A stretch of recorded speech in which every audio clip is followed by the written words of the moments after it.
drugs or no drugs, has, my joke is 10% of any group are assholes, but that's about it. But if you focus on those, we're going live on the internet now, just so you know. All right, so no more cussing. Well, I mean, it's your call, Jordan. It's your reputation. No, cuss words have to have a certain context to really work. They end up being more superficial half the time. Okay, Annabelle is joining us. Great.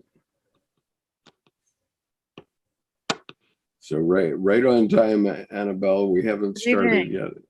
I heard that cussing just now, and oh, you did? I got my own opinions about Big Pharma since I edit it 5 days of most weeks. Oh, nice. Boy. Very again it, very, very much. But I don't agree with the 10%, and more like 20 or 2. More like 75. But no, but the other thing is the classification of what a drug is, that's an open question in Western civilization. I mean, coffee is a drug, like when you start to do a real list. That's a really good point, because once it's over the counter, it's no longer illicit, therefore no longer a drug, and then it's wine you can buy at the supermarket, or and now it's gummies. Now it's gummies. Yeah. Yeah, and we now have marijuana dispensaries here in Maryland. Which doesn't mean smoking. It means brownies and chewies and candy and various kinds of salves and that sort of thing. A friend of mine is on a mushroom mission. It's like, seriously? Yeah. Well, I have a friend that goes to Costa Rica at least once a year on a shamanic journey. And, there's ayahuasca, there's other plant. And that's just part of the ritual for his professional work that he's chosen. I mean, it's not he has to, but. Well, look at John Lennon's professional work on LSD and other substances. I mean, it's, there's all kinds of professions one can have, and a lot of drugs play a part. I think I just wasn't born to destroy hotel rooms. So okay, well, let's move along here, because I've always tried to avoid these discussions. You look at that, Nick, you're missing it. Oh yeah, very nice. Move along, keep moving. Move along, yeah. Keep moving. Nice. That's a good one. Do you have the Marseille deck there? That she's one got the is my Boda deck. Italian Marseille deck. It's this Scarab company that does a version Scarabeo, right? Yeah. I also have my good old Right Away here.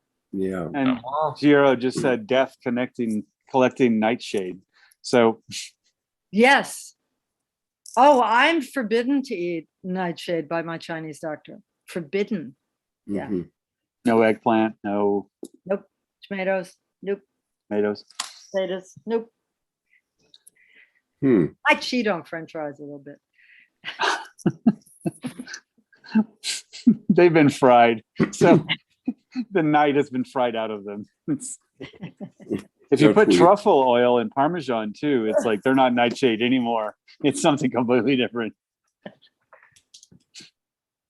Righto. Okay, so we're reading the Archetypes of the Collective Unconscious. And Nick, do you want to start us off here? Sure. You said 152? 152 is where we stopped last time. Sure. Just 1 second. Find our page. All right. On account of their affinity with physical phenomena, the archetypes usually appear in projection.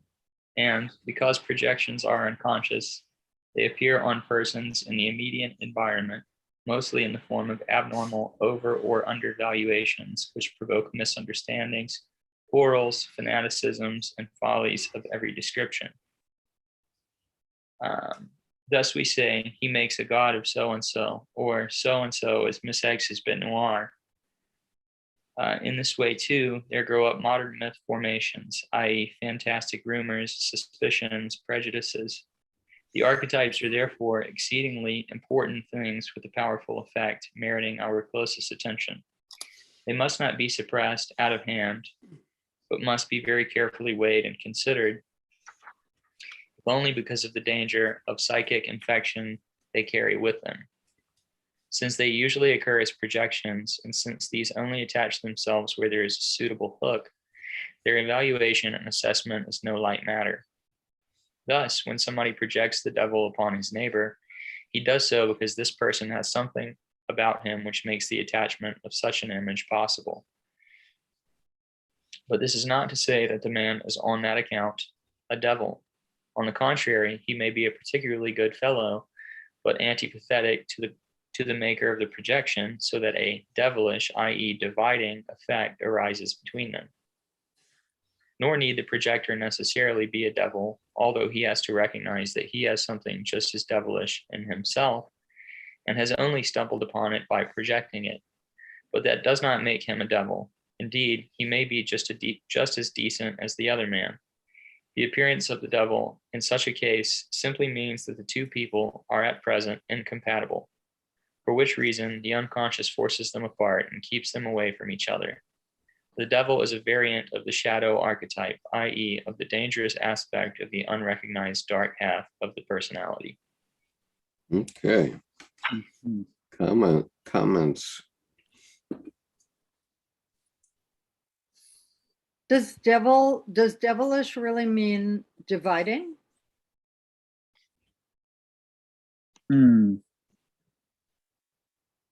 He kind of throws that out there as if we all agree with that or know about that, but I didn't know about that.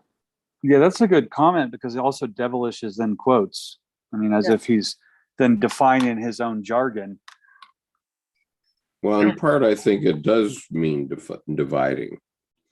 I don't know about the etymology of the word or anything like that, but I do know that earlier Greek conceptions of evil before the Christian era, evil meant disordered, and goodness or truth meant ordering. So there might be something in there about dissolution, division, falling apart versus coming together. Well, so like the word revile, is there a Latin noun to devile? I don't know. I don't know.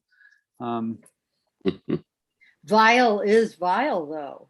Actually, that's a good point. Pulling it right out of the middle. And you're, yeah, vile is vile.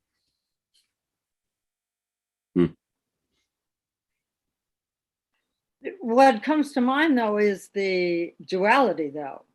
That, I mean, if he's at the end of the paragraph when he says the devil is a variant of the shadow archetype, so that's already implying light and shadow, devil and whatever. I mean, because he used that term God early in the paragraph. So-and-so is a god of this person, and so-and-so is the bête noire. So bête noire is the devil, I suppose. The god is the opposite then.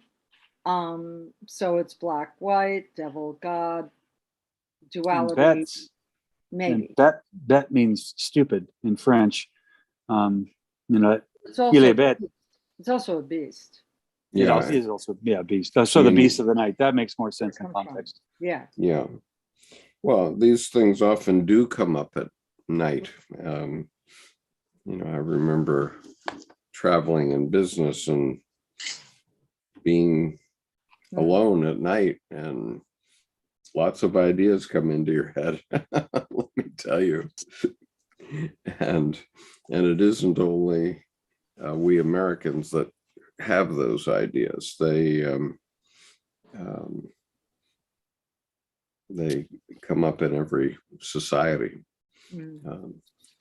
I think it's interesting they do. And I think it's interesting in this paragraph too, that he indicates that someone does not know this until they are able to project it on someone else. So it's as if they catch themselves by surprise and then project it unknowingly, but not necessarily that it's going to land on the other person, but the ability to, or the magnet to have a projection sometimes pulls it out of the shadow, but so suddenly that someone's going to actually say it and actually project, even though it may not be apt. It may simply be them confessing something about themselves that they previously were not aware of.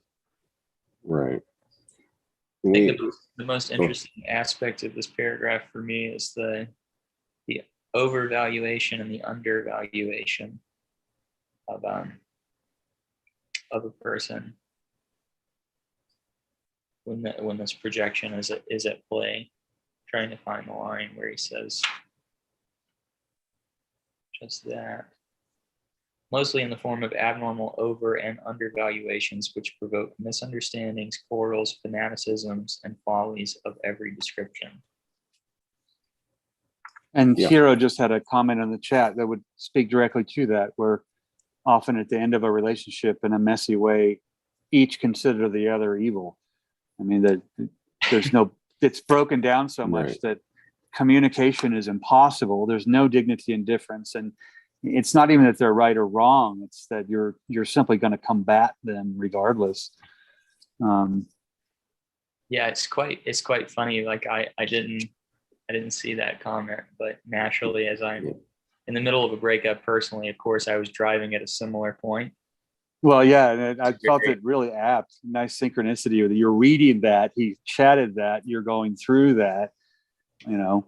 Yeah, I'm sure we've all had our dose of that experience, but there is this curious thing going on in my life right now where, you know, I feel I've been overvalued for a long time, and now I'm being treated like I'm a monster and really just a human being. Yeah. How's the dog doing with all that? How is what? The dog doing with all that? Your dog. Well, I have two dogs, and very difficult. They're doing okay. Yeah, they're okay. Okay. Yeah, I mean, I take good care of my little doggies, but they were a little anxious for a couple of days. I bet. Yeah. So let us remember that you know, on the shadow side are a lot of good things also. It's not only all bad. And here comes Jewel. I'm going to let her in. Well, it reminds me of that quote, I think last week or the week before, where I have loved the stars too much to fear the night. You know, and I don't know who that's by still, but so Jewel, I noticed your hand was up. Was it only to remind me to admit you, or did you have something to add to this discussion here? Jewel has arrived. Jewel has landed. Oh, she does what? Go ahead. I wanted to add to that about the projection and the shadow that I have been dealing with being, I'm feeling like accused of projecting my shadow onto someone when I had shared what I saw in an individual. And I've spent well over a year, maybe a year and a half, 2 years. And what I recognized in the process of this, I have a shadow. I acknowledge it, I accept it. Which means that at one point, some people would have called it a dark side. I call it becoming aware. And where it's not been received is when I spoke a truth of an event that I saw, I was later told that I was a disruptor. And that disruptor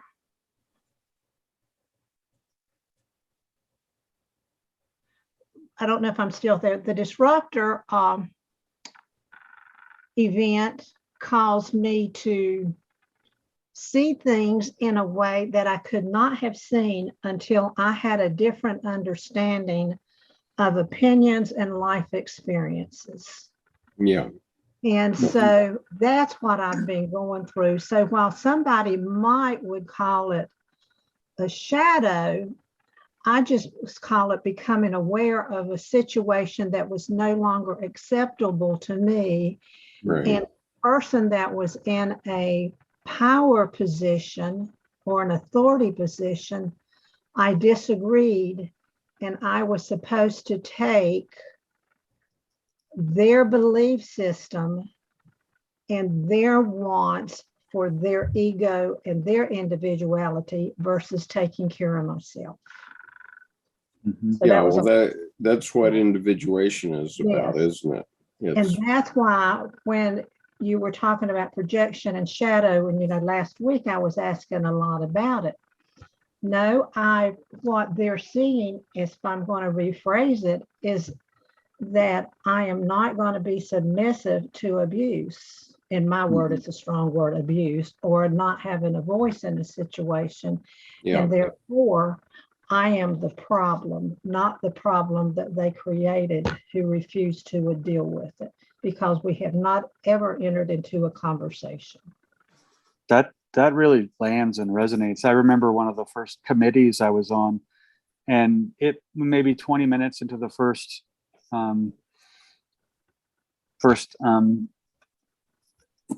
call it think tank session, and I said something just as my normal, blurt out. It's true. It's an observation. I'm not at anybody, but 3/4 of the group, oh God, one day he'll soften. He's just too new. And the leader said, thank God, Jordan. Thank you. Now the rest of you, stop coming here to have your back stroked. That's not what this is about. We need to look at what is. And so, I kind of got a dose of both of, okay, glad I did that. Thanks. I'm glad the chair, said that. But then I got the dose just as much before he said that, the rest of the group, making me feel like, I was so out of line, and, I need to self-correct, and you should be ashamed. But then, 2.5 milliseconds later, oh, no, don't be ashamed of that. In fact, don't stop that, or I'll kick you out of the group, so I get it, that abuse piece, that if it just goes against the grain, a lot of people, it gets under their skin, and they can't just understand that got under their skin. And that's something that then should be discussed. Well, and again, the other thing that I heard in the comments in projection was the division. It caused a division. And I think that we can agree, if we are mature adults, that we can agree to disagree if we still have a common goal and purpose. But the projection lets us, or the dissent allows us to see things in a whole different way that is broader than what we started our conversation with. yeah. I think that responds to what you said, Skip, last week about talking to some clients, and they said, you mentioned something that said, here's your check. It's quite interesting too, how it seems like at the heart of what Jung is saying in the whole of this paragraph, is that when there's this element of projection, or potentially an archetypal component to some projection, that one's idea of the person, whether it be somebody thinking that I'm a devil, or I think somebody else is a monster, what have you, it's almost always my idea, or their idea of said person is almost always incommensurate with the person in reality. Necessarily Right. human being, they're blown up to be a devil, a monster, and a wizard, whatever. It's just completely incommensurate with your humanity. Right. And it's not about individuals, as you mentioned, or it's about the project we're working on at times. Yeah. Well, we see a lot of projection going around in our society right now, and it seems that the cable news networks are just, trying to froth it up, because they make money on controversy. So and then they make more money too, and then supporting that, because constant projection actually then becomes innate avoidance of your own personal truths. And I mean, because if you're always putting it out, you have no observation upon yourself. And that self-reflection perspective missing is another piece that, like you just said, the news just frosts that up. They fill every horse trough for us to drink of from that. And so, which is a bunch of horse. Yeah. So let me read on. I'll read paragraph 153. One of the archetypes that is almost invariably met with in the projection of unconscious collective contents is the magic demon with mysterious powers. A good example of this is Gustav Mehring's Golem, also the Tibetan wizard in the same author's Fledermaus, who unleashes world war by magic. Naturally, Mehring learned nothing of this from me. He brought it independently out of his unconscious by clothing in words and imagery a feeling not unlike the one which my patients had projected up upon me. The magician type also figures in Zarathustra, while in Faust he is the actual hero. Comment. Well, Annabelle, you're intrinsically familiar with Faust. Could you speak to that too, the distinction there of the full amplification in Faust as the hero, whether just simply being the character as a magician, and Zarathustra? It's a conflict about, that's what, I think that's what makes the Faust story, the way it's told, so timeless, is that you can't just distinguish between good and evil in a simplistic way. It's not a simplistic story. And I think that's part of what Jung is talking about here. It's not simply black or white, dualistic, those things that I was saying about the previous paragraph, but it's all about shades of meaning. And that's probably one reason why the word shadow is the one that we've used when we translate Jung's ideas. Do you think that's true, Skip, that shadow really is about shades rather than about a dark shadow? For example, you have light and shadow, but then you obviously, shadow being shades of meaning. Sure, obviously we all live in the gray zone, as they say. Right. That's actually the punchline of the play we're in. In the summer. Great.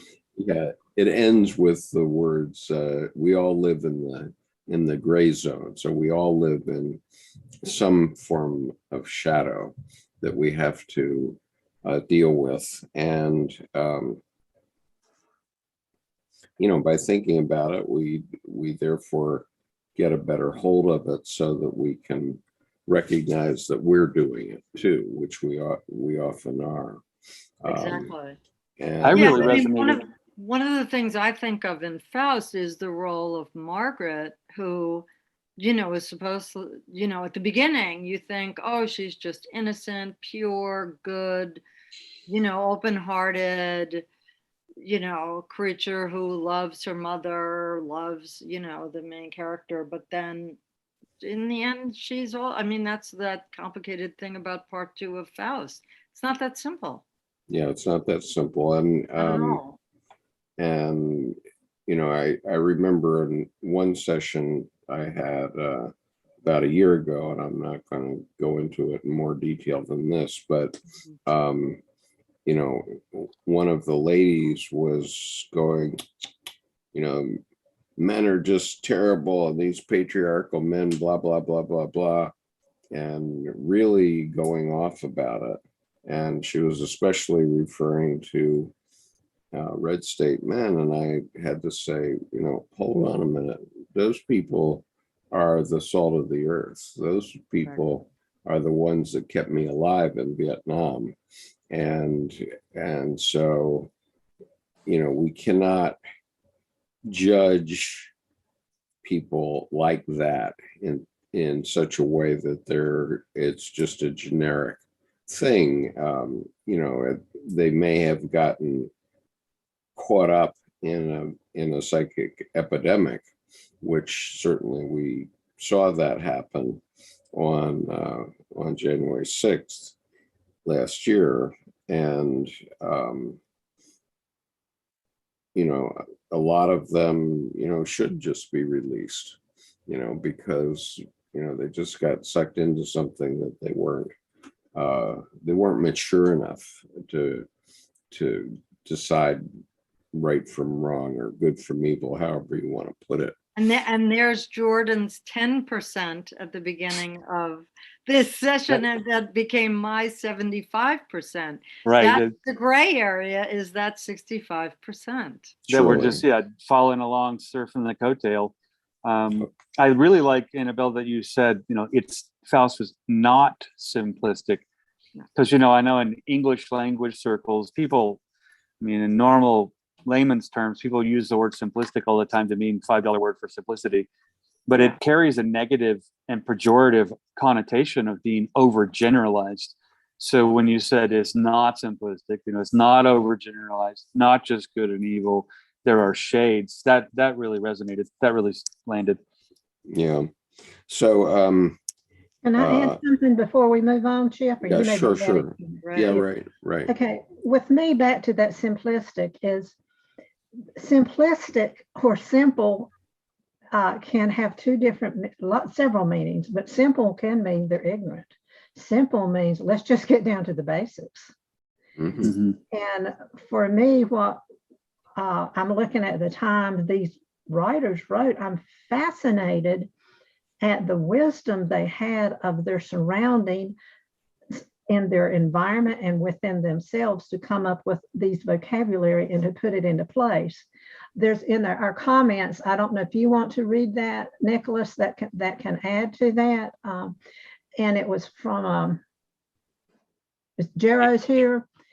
But he talked about the shadow, and I loved what he said. Very simple. He said that I believe people generally are hardwired to see the shadows easier, other people's shadows easier than their own.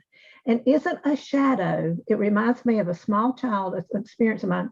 I had a child running fearfully one day. I said, why are you running? She said, there's somebody following me. It was her own shadow.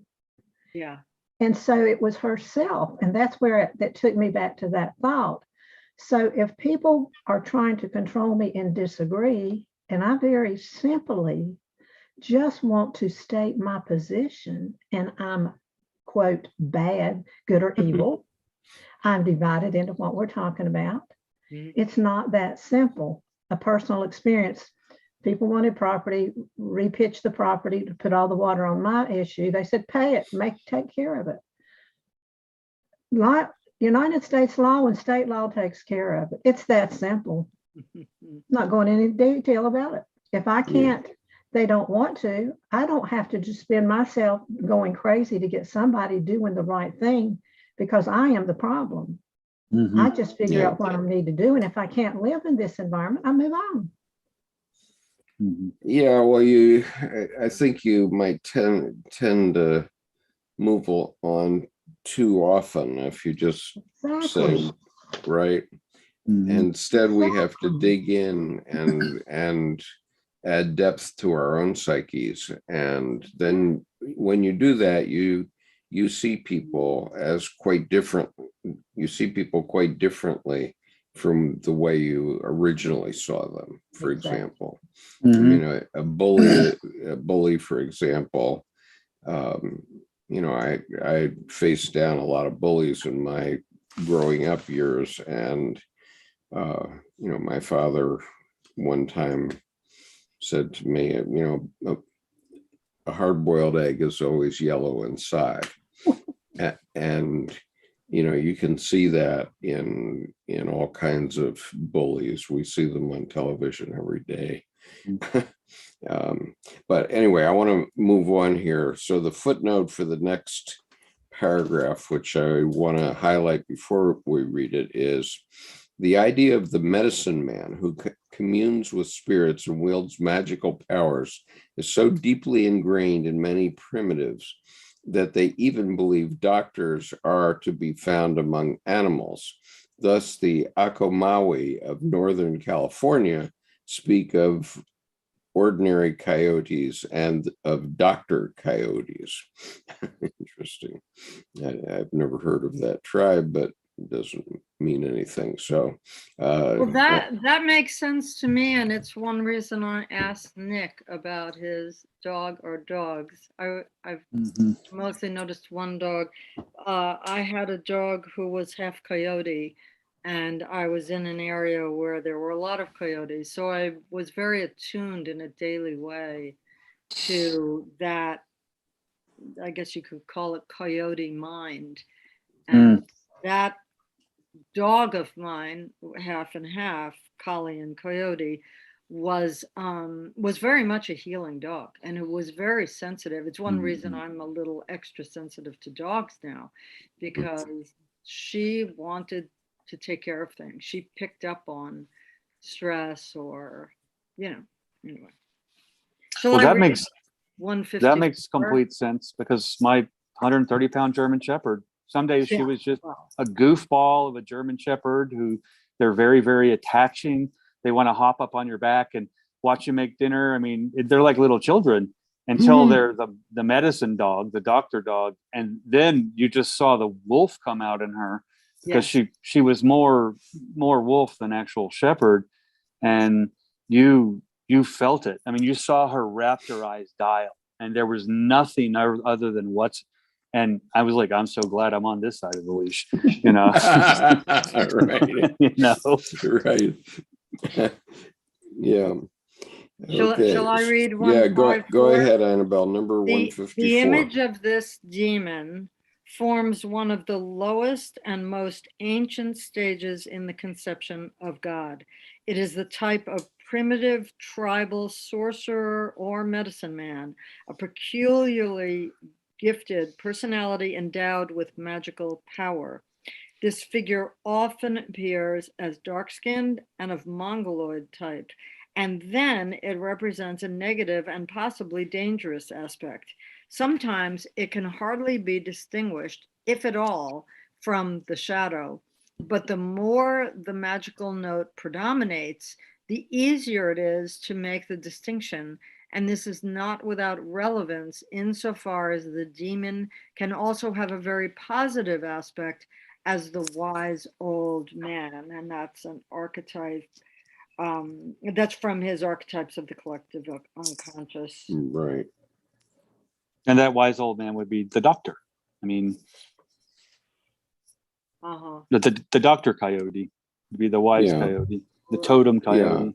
Yeah. And you have to have people who question the status quo, right? In other words, I'll just give an example, which I might have given a few dozen times before, but of this Japanese partner I had one time, who was actually president of the Toyota Suppliers Association, but he had never thought to show our product to Toyota. We had a product, and it's no big secret. We made very narrow gauge woven stuff for various purposes that is pile. It's pile. It's like, okay, here I have a coaster that's actually an Arab rug. It literally, well, it's actually a Persian rug, because this is a Bokata design here, which is a Persian rug, but it's actual pile. My coaster's actual pile. So anyway, we also made this stuff and used it to insulate aluminum sash. And you see it all the time when you go into a building that has aluminum doors or windows, and you'll see this fuzzy stuff on the edge of the door that keeps the wind out. Well, that was our product. And so he had been selling that for 10 years into the window sash industry in Japan, but he had never thought, even though he was the president of the Toyota Suppliers Association. He had never thought of taking it into Toyota to show For them. Windows. Yeah. Right. And I said, yeah, let's go in and see them. And, we went in to see them. And this was on my first business trip to Japan in 1979. And my very first sales call in Japan.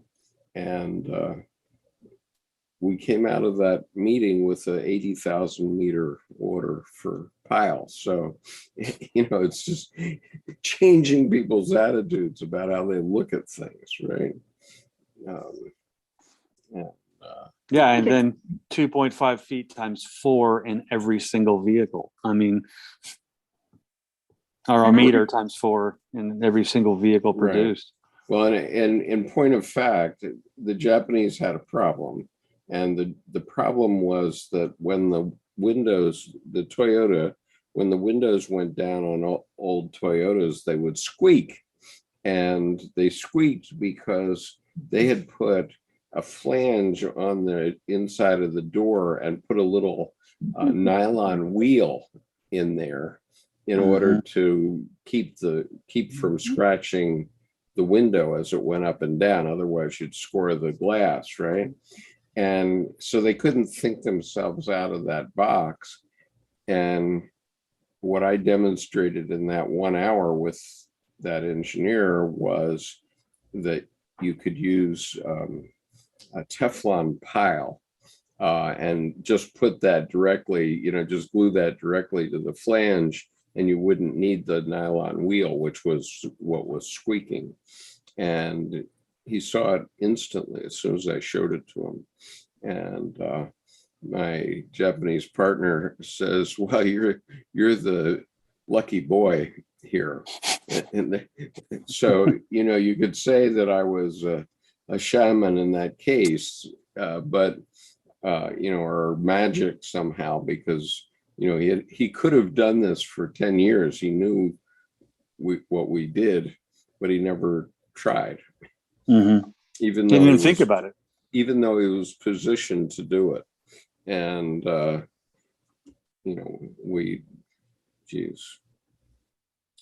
me, that's what brings me to these meetings is Carl Jung's perspective on things, and it's broader than what I am as an individual.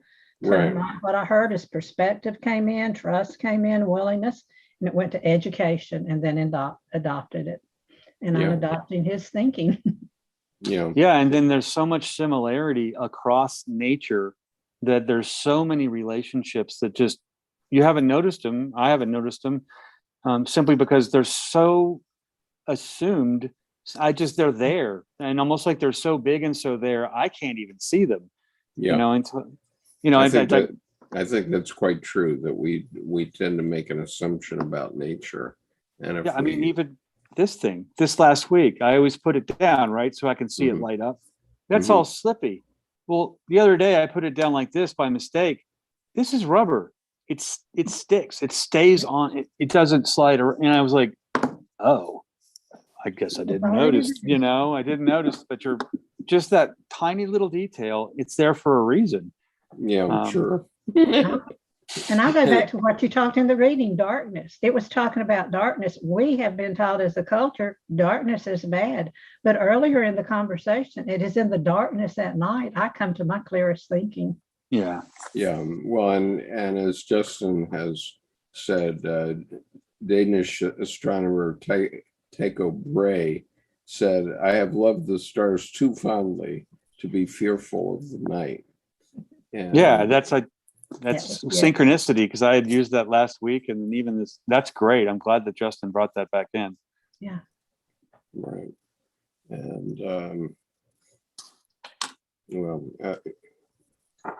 anyway, Joel, do you have the book so that you? I do not with me tonight. Okay. All right.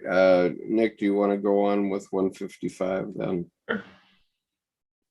Or Jordan, why don't you take? You haven't read yet, have you? Oh, I haven't. I'll take go 155. ahead. Perfect. Go for it. Go. Paragraph 155. The recognition of the archetypes takes us a long step forwards. The magical or demonic effect emanating from our neighbor disappears when the mysterious feeling is traced back to a definite entity in the collective unconscious. But now we have an entirely new task before us. The question of how the ego is to come to terms with this psychological non-ego. Can we rest content with establishing the real existence of the archetypes and simply let things take care of themselves? Would you read that again, Jordan? Sure. The recognition of the archetypes takes us a long step forwards. The magical or demonic effect emanating from our neighbor disappears when the mysterious feeling is traced back to a definite entity in the collective unconscious. But now we have an entirely new task before us. The question of how the ego is to come to terms with this psychological non-ego. Can we rest content with establishing the real existence of the archetypes and simply let things take care of themselves? I could tell you to read that 3,000 times and keep commenting after each one. Right, I right. love it.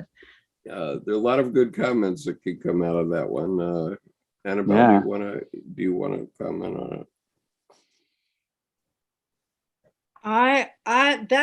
This is what I try to do. Mhm. As much as possible, be in my little canoe and let it go with the river that's flowing, and Right. And sometimes do what I can to even get rid of the canoe. But of course, getting rid of the canoe for me is the scary part. But being aware that the river is flowing and that it's an option, it's like a choice for me. And some of that choice is about recognizing the synchronicities, recognizing the way that things make sense or have followed a course of action that I never could have anticipated or figured out. So that reminds me, don't try to figure it out, or make plans knowing that the making of plans is simply a chance operation, Yeah, right. doing one You chance can piece. plan a trip, but Yeah. you're going to have a lot of things come up in your way during that trip. Like, I get hungry, I need to Right. stop for a restroom stop or whatever it is, and oh my Yeah. God, there's our Senator Tim Kaine recently had he ended up a 2-hour drive taking him 21 hours unexpectedly. Well, And, life passes you by when you're too busy making plans. yeah, that's right. And Yeah. I to speak to the flow piece there, the canoe, Annabelle, and I mean, one of my favorites is that, well, don't go with the flow. Only dead fish go with the flow. That's not true. Oh, wait, they go with the flow when they want to go somewhere.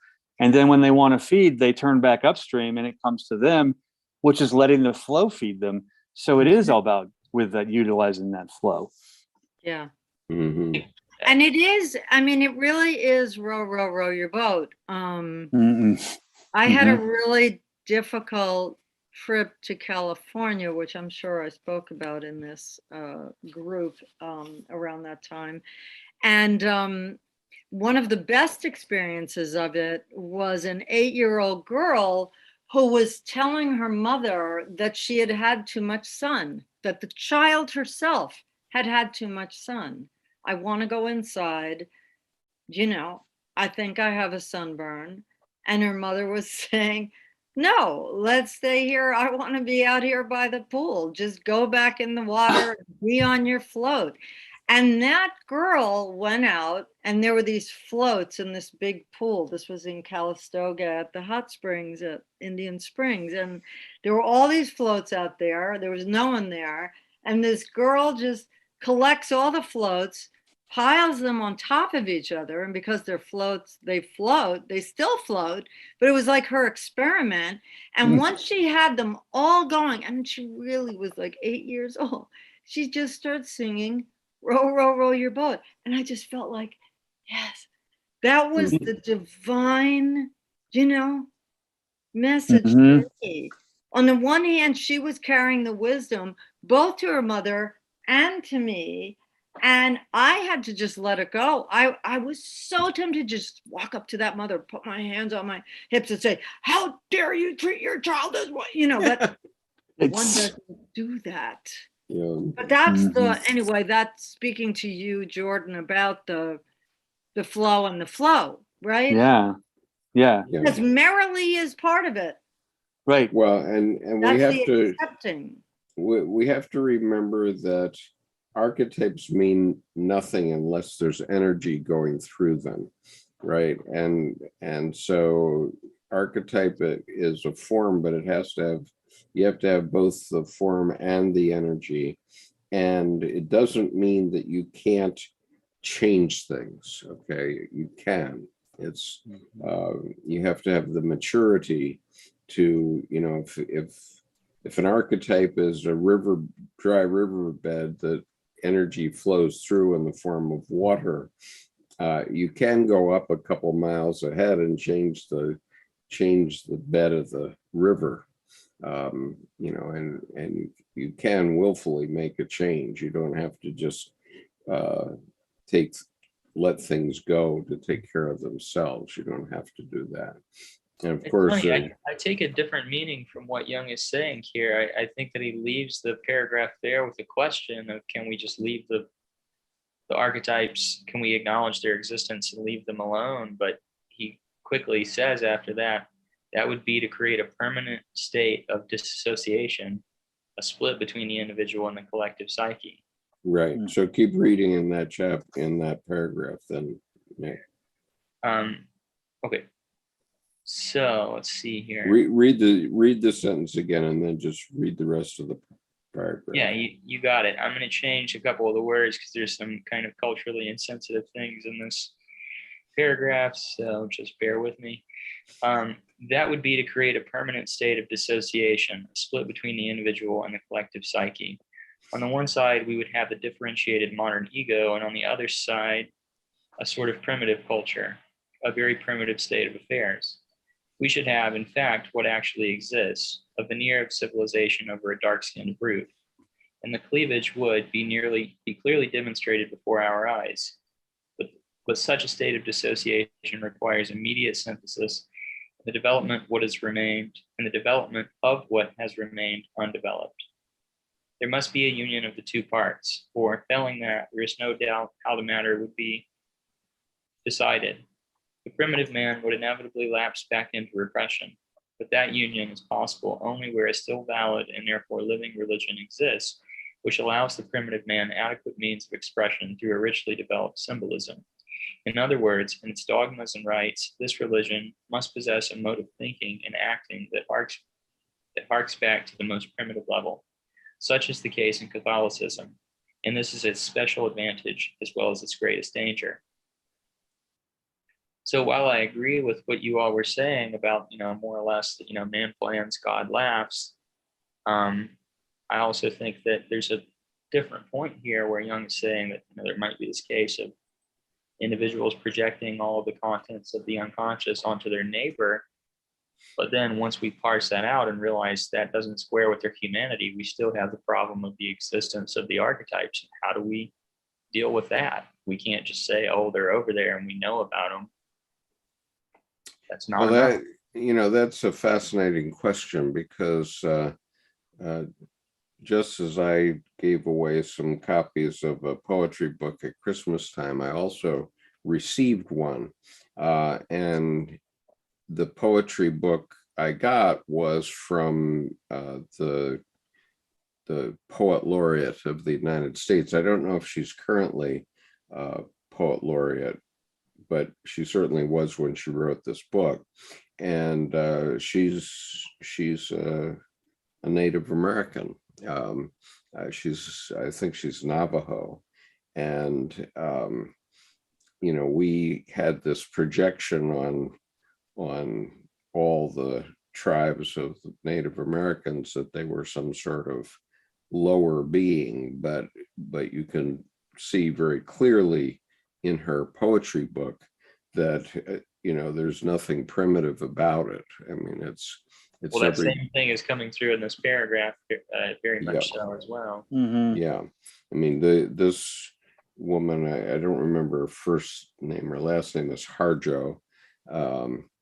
And she's the first Native American who's poet laureate of the United States. Joy Harjo. Joy Harjo, right. And, her poetry is just splendid. Yeah. And yet we can't get around, stereotypes that we project on Native Americans. And, she talks in her book, which is autobiographical, about how she and her friends used to have to go out in the woods or to an old picnic ground or something like that late at night after the bars closed, and then they would get drunk out in the dark at like 3 o'clock in the morning because they had to get away from the white people who were projecting all this stuff on them all the time. And, yeah, but it's interesting to take that point and then try to also bring to the table what Jung is saying here. And what I take from that is that not only would there be this projection of our inner primitive personality onto somebody, which we hopefully could get around, but in the event that we do get around it, it's still there within us. So we still have to learn to live with that within ourselves as well. And we can't just say we know it's there. And hopefully we won't project it onto somebody else. We have to find some way to work it out within ourselves also. Well, that's a great point to bring up, that Jung simply asking, can we let these take care of themselves, take care of itself? But then the next line, that would create a constant state of dissociation. In other words, it means a lack of ownership and a lack of conscious action in your life. And if I look at a primitive in 1660, a quote unquote primitive, oh my God, that Native American is running around in this freezing weather naked. That's so dumb. Well, what was really dumb is all the leathers and coats we used, they just slathered on a bunch of bear oil and they didn't need any clothes. They didn't feel cold. And so that's not primitive. That's seeing past the obvious of, oh, it's cold, I must do this. They're like, no, it's cold. What would nature do? Well, nature would be warm like a bear. Let's do that. So I think the dissociation he mentions would equate to a lack of ownership in life. If we just let it always take care of itself, then we're going to sit around complicit and in a pathetic state of inaction, lazy, slothful, and not go all the way to the partisan work ethic of busy. But I think that you're right to bring that up, that would create a permanent state of dissociation. With what Jung is saying there is, no, we can't let it take care of it themselves. We have to engage in it. So then withdraw, putting it on our neighbor. It's over there. It's also here. And understand the both of it. And you can recognize it in yourself. I remember, and this is me personally now, so it's no reflection on anyone else, but whenever I was dealing with a Black person, one of the first thoughts that would come into my mind is that person is a Black person, right? When I was younger. And I remember explicitly when that stopped and I thought of Black people as just another person. And the fact that they were Black didn't come to my mind immediately. And I didn't see them as different or other anymore.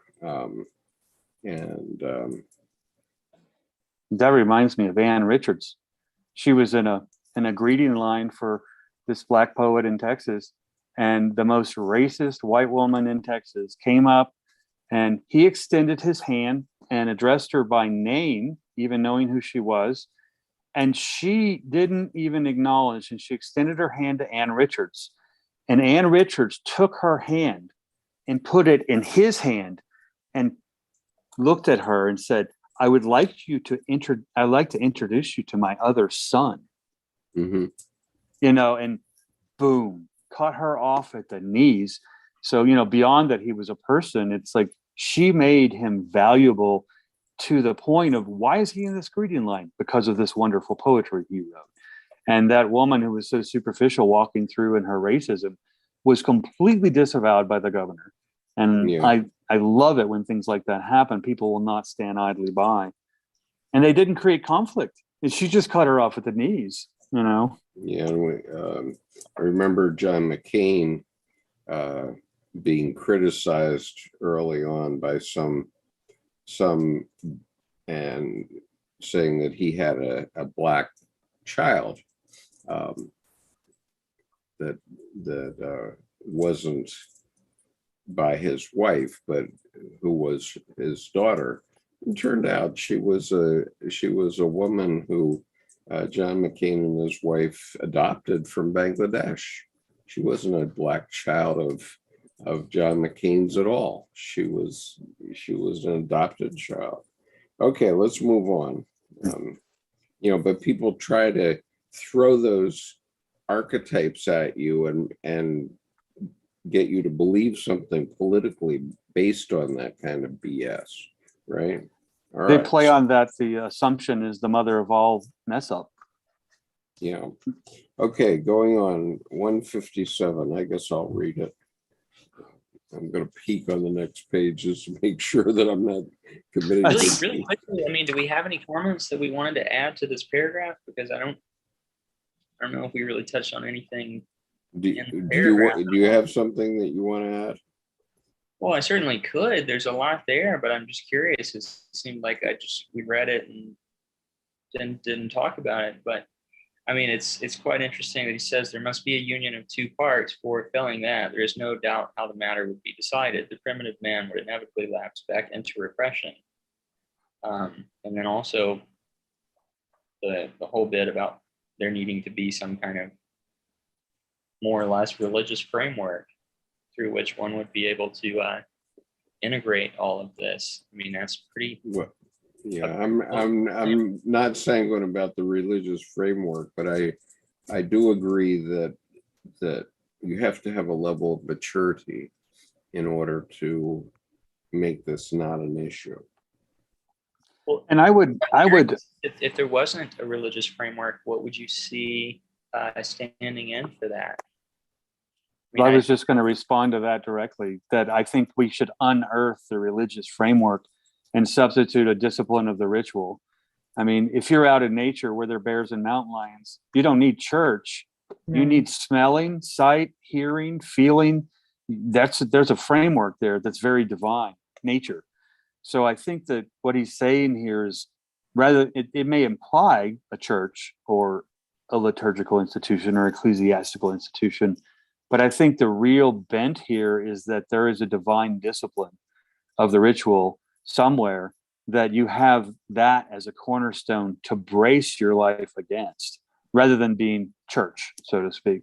But it's quite interesting that all of the adjectives you just used were inherently religious as well. I mean, you said divine. Yeah, but for nature, okay. And nature is the biggest ecclesiastical institution there is. I mean, right, but so the question is a simple one. It's not religious per se. It's a simple one of perspective. That's a good way to put it. Sidney Poitier died recently, last week, at age 94, and there's this wonderful scene where in Guess Who's Coming to Dinner, the movie Guess Who's Coming to Dinner, where he's talking with his own father, and he says, "Dad, you see yourself as a black man. I see myself as a man." You know? Mm-hmm. Yeah. And that's a different perspective. Debbie and I watched Lilies of the Field last night. It's really kind of a hoot. We went because he won his Academy Award for that movie, and I had never seen it. I decided to go watch it. It's in black and white, but it is really a hoot of a movie.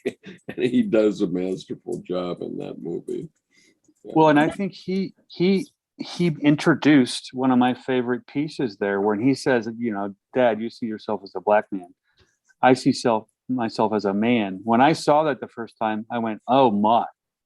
Truth, love, friendship, and facts. None of them need adjectives. Someone asked me, do you have any gay friends? No, I just have friends. Do you have true love? No, I have love. Do you have alternative facts? I'm like, those aren't facts. They're facts, or they're alternative facts or something else. But those things, when basically he removed the black adjective, and in the bigger picture, he removed the adjective from man and woman, son and father, friendship, love, and it just extends there to him seeing what is. At that point, he was able to transcend his own lineage to provide the wisdom of, I am Dad seeing what is. And that's where, he climbed out of the shadow of his father's rock. And I would like to build on what Nicholas said. Go ahead, Our world Joe. has been fighting for years due to the religious way we talk and treat each other. If we can put that behind us and move into something broader or newer, then perhaps we can come together, because it is the placement within the archetypes that are keeping it alive. If I debunk their energy and said, I am not looking at an individual as a God or the way you interpret them, but look at nature and the world and how we can partner in it. Right. And the perspectives brings, we have different talents and ability to share together. But until we're willing to listen, and get our ego out of it and become a self. Theologians bring up differences in their denomination from other denominations. And I remember one time Paul Vanderklay says, I was telling him about a Reformed church that I went to in Rochester, and he says, oh, well, that's probably the Reformed church in America. We're the Christian Reformed Church. We're not the Reformed Church in America. So he's slicing and dicing. And so all the, now theologians understand that they should be getting together once a month for lunch, and that will be ecumenical, but they never think to change what they're doing. And so the religions all have their back to one another, even if they're as close as the CRC and the RCA. Those are both Reformed churches, both had their origins in Holland, and still they have their back to one another. Let's turn around and face one another and start seeing each other as another theologian. And then what can we learn from these people?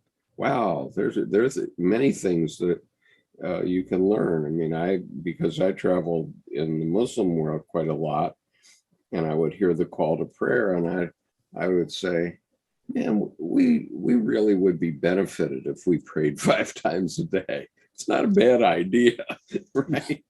Right. Yeah. And your word perspective just jumps out to me like a very unsore thumb, more like a green thumb in a garden, because to me, with perspective naturally comes dignity in difference. Yeah. You don't need to judgy. Can I add just a couple of comments quickly? Yeah.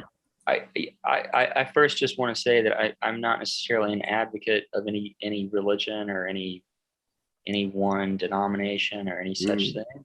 I think as somebody who's grown up in the South, and I imagine that Jules' experience is very similar to mine, I certainly have had my fair share of traumatic experiences with, hellfire and brimstone religious organizations in the South, and I find it absolutely repugnant.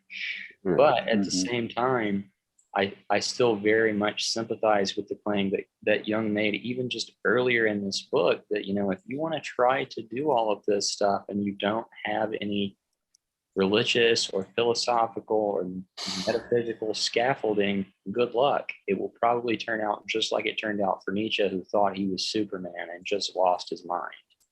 Yeah.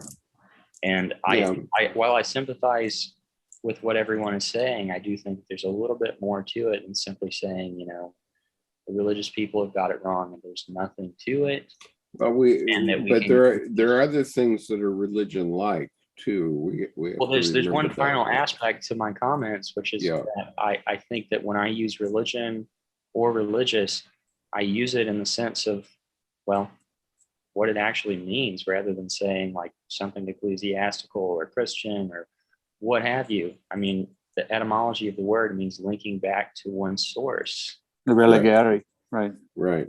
And that's when I say religious, that's all that I mean. I don't mean Christian. Right. And, there's nothing wrong with that, but I want to expand upon it a bit, because when you're talking about religions, you're talking about what a theologian would talk about, right?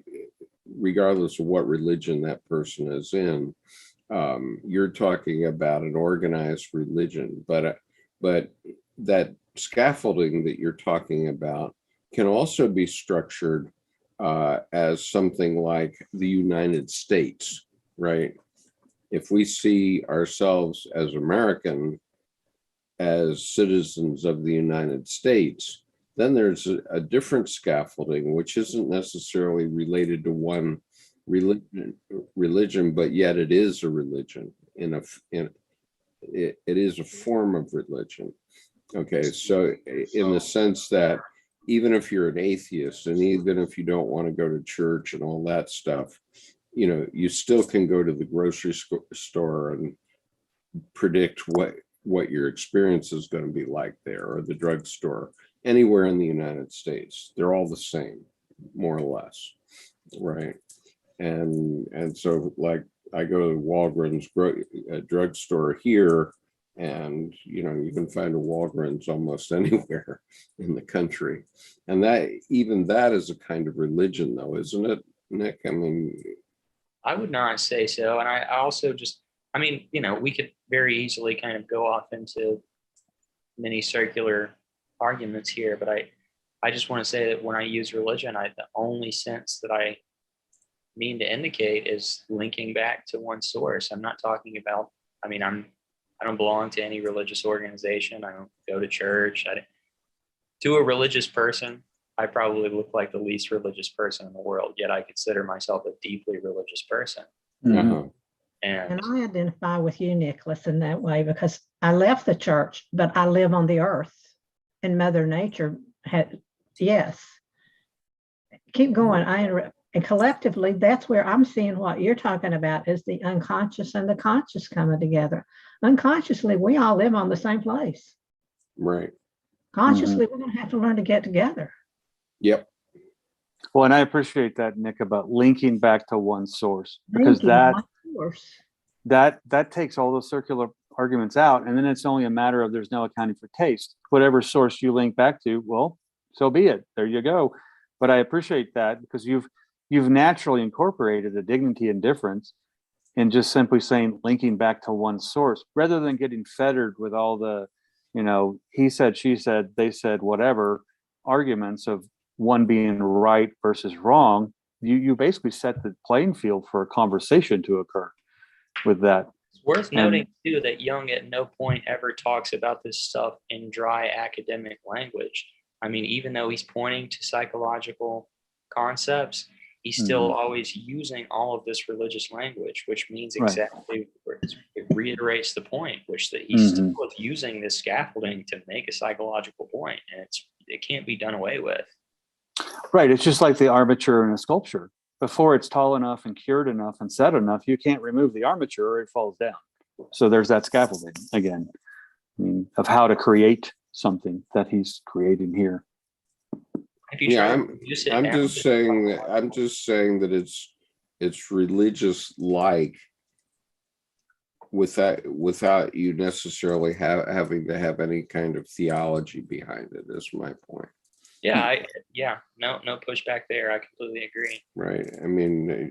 Ritually, we go to the grocery store every week, and we don't think about it, but it's certainly a ritual, and it feeds us. And if it wasn't pretty much exactly like every other grocery store I've been to in the world, then something would be amiss, but we don't have to deal with that because we just unconsciously accept it, that it's real and it's the way it is everywhere. Okay, with some, minor exceptions, but if, wherever you go in the world, you're going to find grocery stores, they pretty much operate the same way.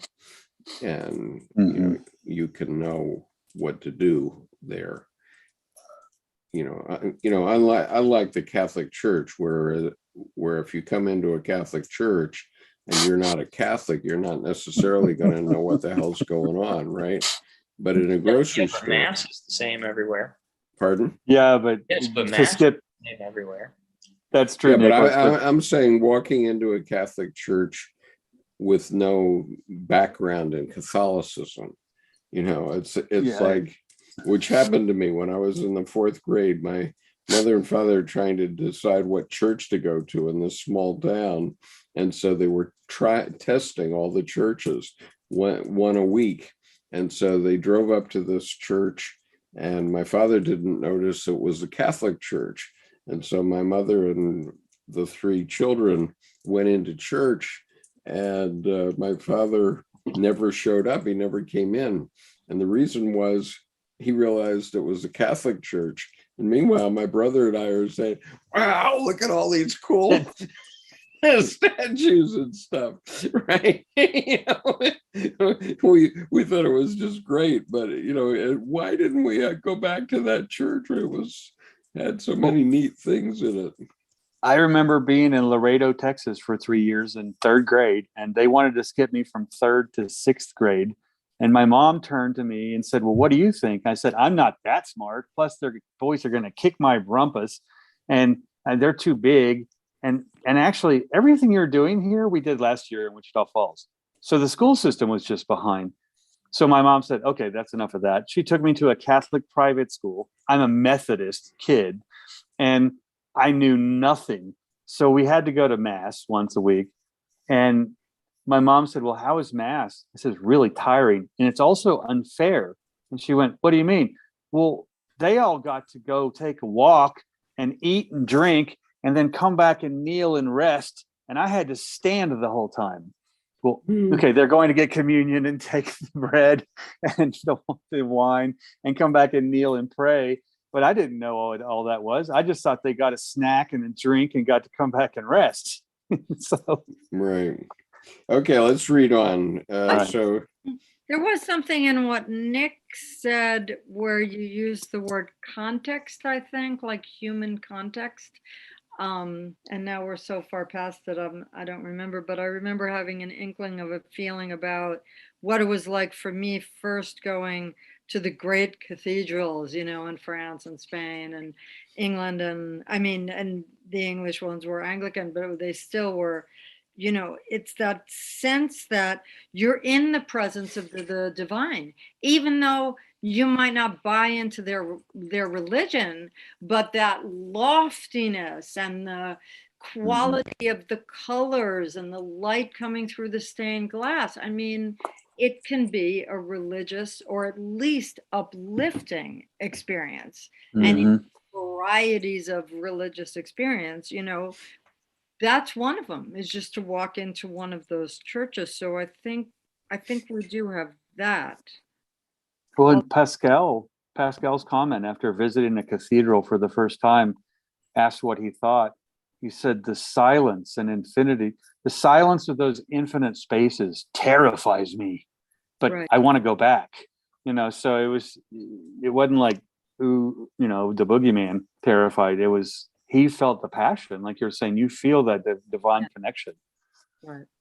One of the things that in the live chat on YouTube, I thought was wonderful, talked about that words don't belong to ideas. You're talking about these images that we see. We are seeing images. They are not words. They came from within us or whoever created them or nature. Another one was, they said, a comment, another one was totally agree as well. We are not our belief system. We are, another one is, what about co-authoring together? Why are we fighting about it? whatever. And that's where, to me, back to archetypes, each brings an energy in that collectively can make something beautiful into a work of art. Yeah, well, that's what obviously we need to do, but we can't co-author until we turn back toward one another. That's the problem. We can't turn our backs on one another. You know, I think 30% of the Reformed Church of America just broke off from the rest of it. So now there's another denomination because the 30%. Exactly. And now we're all here tonight with a common purpose. Yeah. Well, and you know, the adjective upon adjective upon adjective. I mean, I saw a cartoon this morning. I got a dog because I was lonely. My dog loved having me. So I realized my dog's lonely when I'm at work. So I got my dog a dog. And then I realized how much my dog likes his dog. So I got my dog's dog a dog, you know, et cetera, et cetera, et cetera. But you know, how far are you going to get away from the dog? I mean, so to speak. I mean, till you, like you said, till you can turn your back on someone. Well, I'm sorry, 57. One. Carry on. 158. Yeah, I'll take. We're at 157, right? 57. Yeah, 157. I guess I was going to read it. Okay. Well, I guess that's why I thought it was read, because you were going to read it. But I didn't read it yet. You didn't read it. All right. Before we go into this new question of a possible union, let us return to the dream from which we started. This whole discussion has given us a wider understanding of the dream, and particularly of one essential part of it, the feeling of fear. This fear is a primitive dread of the contents of the collective unconscious. As we have seen, the patient identifies herself with Mrs. X, thereby showing that she also had some relation to the mysterious artist. It proved that the doctor was identified with the artist, and further, we saw that on the subjective level, I became an image for the figure of the magician in the collective unconscious. So, okay, so here we can go on from that, but here Jung is realizing in this analysis that he's having this magician or shaman role projected on him by this woman. It's interesting because if I take Nick's point of linking back to one source, her projections onto Carl Jung are making him her religion. So she's substituting him, but at the same time, she's linking back to her source, but in that familiar way she's used to, probably some kind of cultural religious institution. But I think that linking back to one source coupled with this, she's making, you know, him into her religion. She's transferring onto him, which I think is kind of a nice combination of one source. That's what everybody likes Jung does. Yeah. What is that, Nick? Say it again. It turns us into a religion or something like that. I mean, I know that's maybe controversial, but also apodictic at the same time. I mean, I know it's been true for me in the past, so that's why I suppose. Sure. It's sure. I think too, because he allows life in it. It's not a catechism religion. It's a collective and a natural thing of source, rather than having the catechism limitation or, oh, no, we have to do this, that, and the other before this liturgy and that and fellowship and blah, blah, blah. I mean, his structure is just long paragraphs.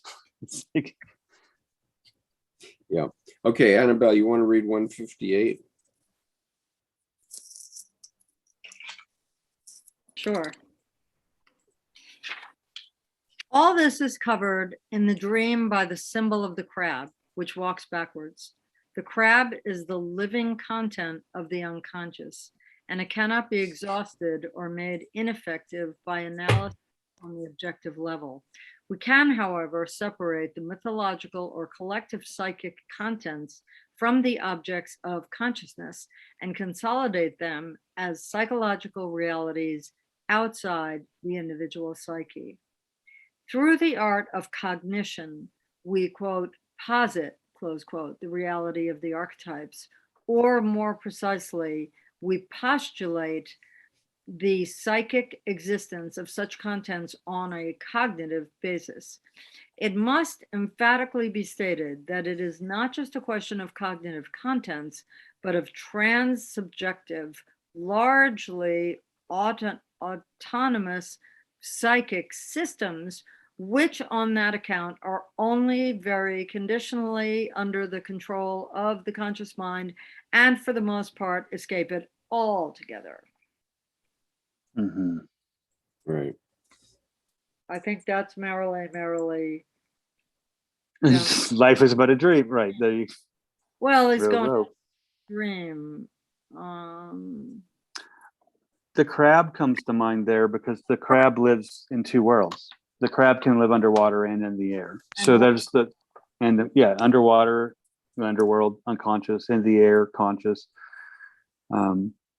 When he says posit the reality of the archetypes, and I wonder whether this is a question of translation, I wonder whether it's sort of saying the reality of the archetypes is a construct.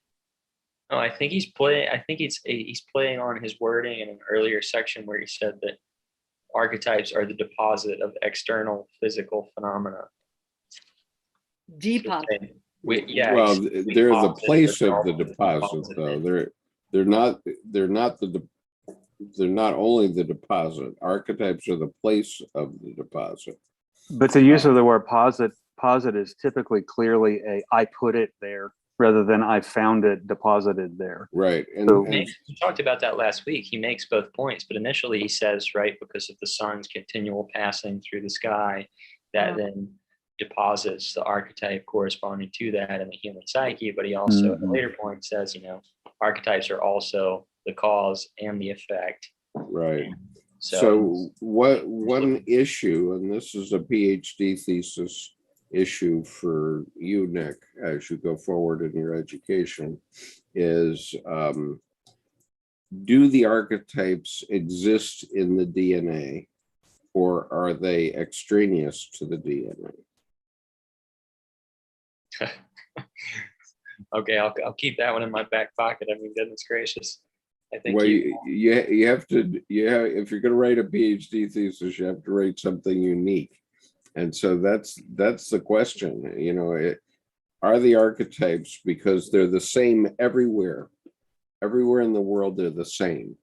And so if they're the same everywhere, are they physically in the DNA of the cell, of all cells?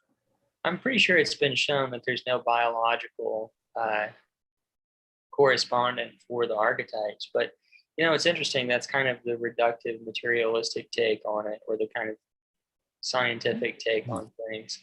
But there are also a number of longitudinal studies conducted around Jungian analysis that prove, whether or not what Freud or Jung or any of the depth psychologists had to say was biologically true. They're true in effect, and they're also proven to be longitudinally more effective over time. So in some sense, my thinking is that it doesn't matter necessarily if they're in DNA, if the stuff works for people. Yeah.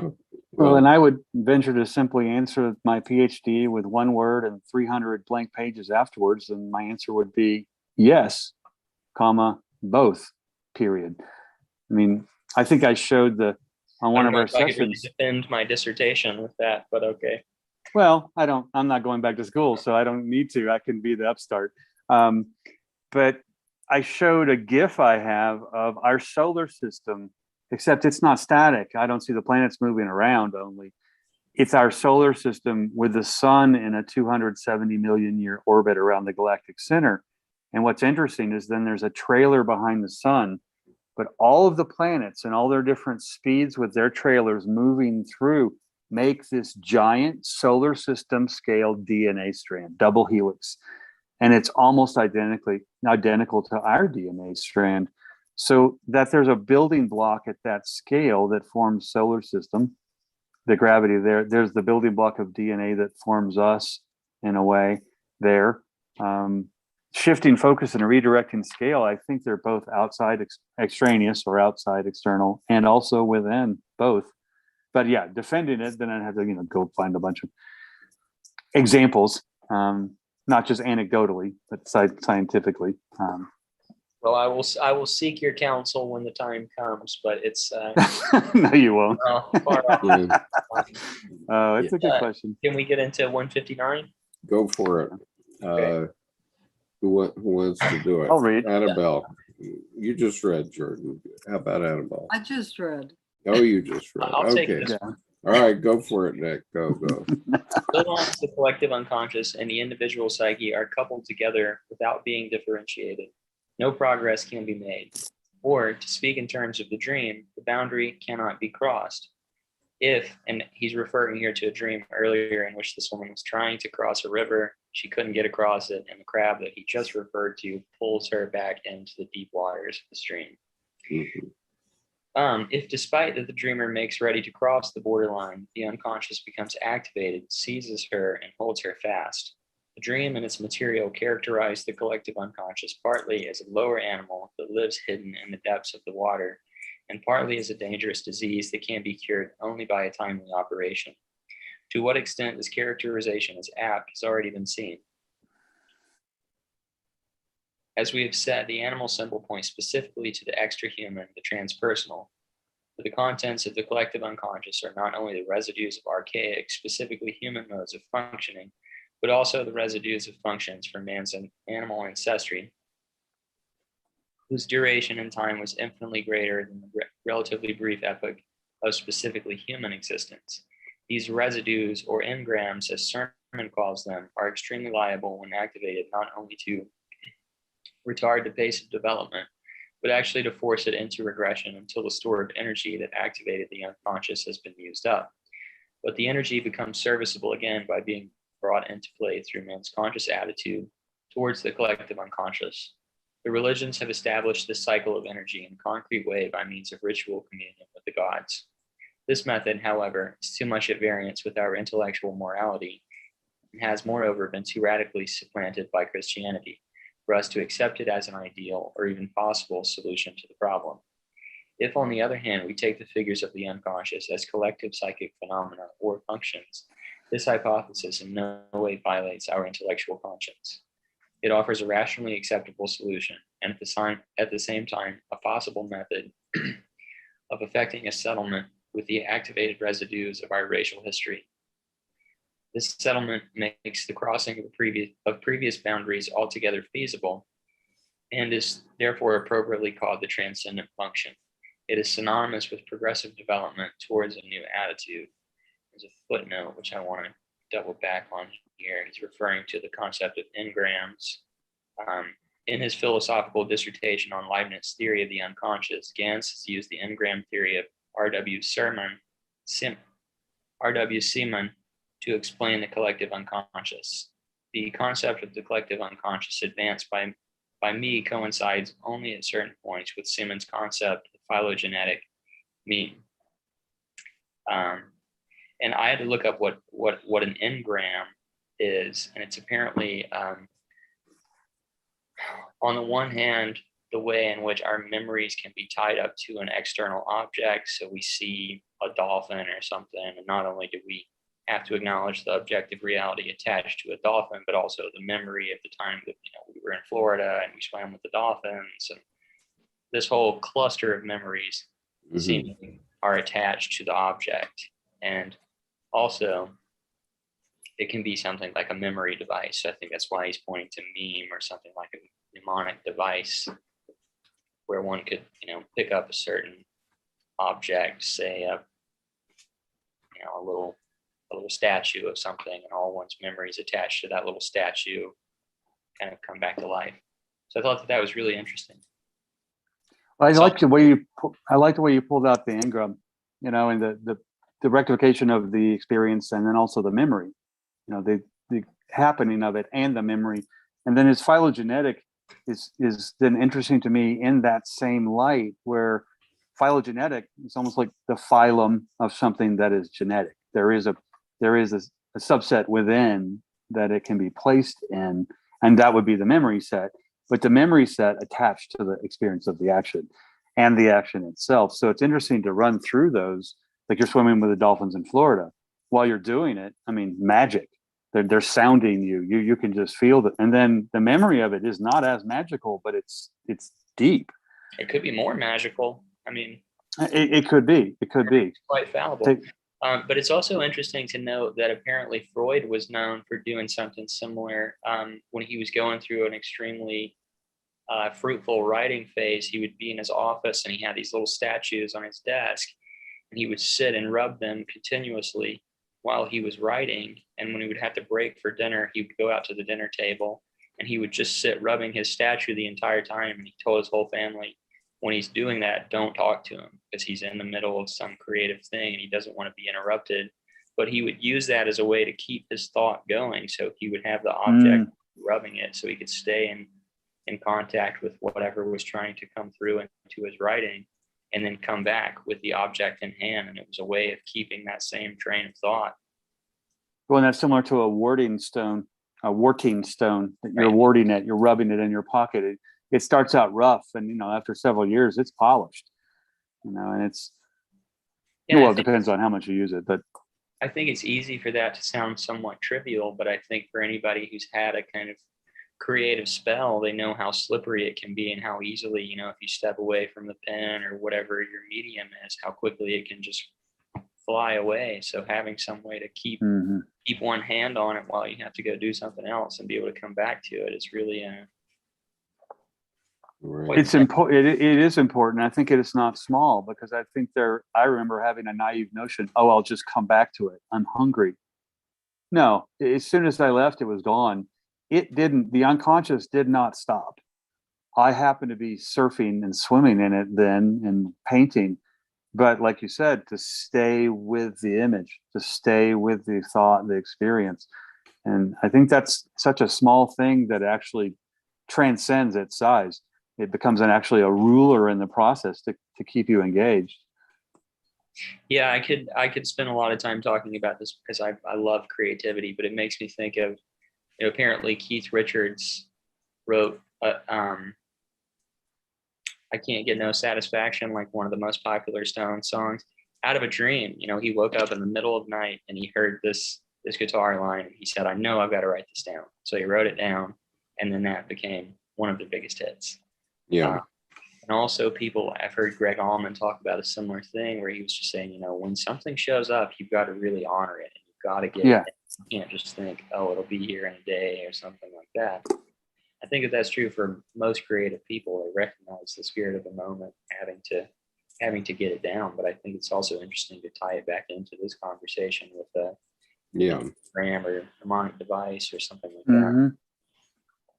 Okay, let's try to get a couple more paragraphs in, and then we'll wrap it up, because this section goes another 15 pages, so we're gonna not get through it all tonight. But let's see. Did I just read? I'll read 160. The parallel with the hero myth is very striking. More often than not, the typical struggle of the hero with the monster, the unconscious content, takes place beside the water, perhaps at a ford. This is a case particularly in the Redskin myths, with which Longfellow's Hiawatha has made us familiar. In the decisive battle, the hero is, like Jonah, invariably swallowed by the monster, as Frobenius has shown with a wealth of detail. But once inside the monster, the hero begins to settle accounts with the creature in his own way. While it swims eastward with him toward the rising sun, he cuts off a portion of the viscera, the heart, for instance, or some essential organ by virtue of which the monster lives, i.e., the valuable energy that activates the unconscious. Thus, he kills the monster, which then drifts to land, where the hero, newborn through the transcendent function the night sea journey, as Frobenius calls it, steps forth, sometimes in the company of all those whom the monster has previously devoured. In this manner, the normal state of things is restored, since the unconscious, robbed of its energy, no longer occupies the dominant position. Thus, the myth